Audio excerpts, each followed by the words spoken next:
Alright, this video is just to show the parts that I'm gonna throw on the OBS, just for future reference for me, more than anything. Those are gonna be the lines for the transmission, cooler lines. I don't have the cooler yet, but I have the fittings, 490-degree ends, and everything's -6 for that. Then I have the fuel line for the fuel system. I'm going with push locks style. I got 245s that come out of the original gas tank from the OBS.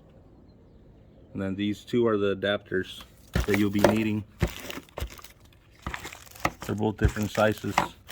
That way you could make the stock sending unit feed fuel to your system.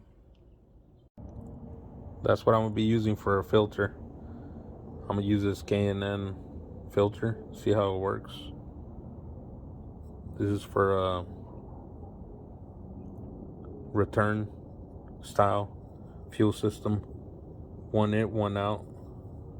It goes in the original spot where the truck originally had it on this 94, and you just do all the AN fittings. Those are the adapters to convert into a 6-. That's the fuel filter, and that's where it sits in the stock location where the original one used to sit. The only difference is that we're running push lock hoses all the way back 6 AN. I just need to run the return. I think I'm gonna have to use all 20 feet, so I'm gonna have to stretch it, make sure I have enough.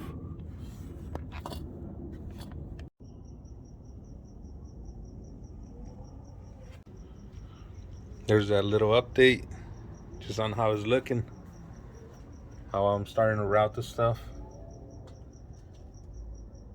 Just a little, teaser for me too, just because it hasn't turned on. Looks pretty, but it don't run, so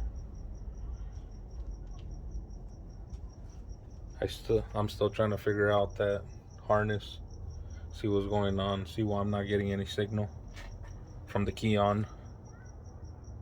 But other than that, I'm gonna finish the fuel system right now. This is the transcooler Dirail. I think that's how you spell it. I got one off fitting from Jegs that I had sitting there, and I have 390 degrees that I purchased from Speedway Motorsports. Stock radiator, oversized, just a bigger, longer radiator than what they usually come with on V6s or just V8s. This is from like a heavy duty truck. There's the transmission lines that go down into the transmission, and those are the heater hoses that go into the water pump.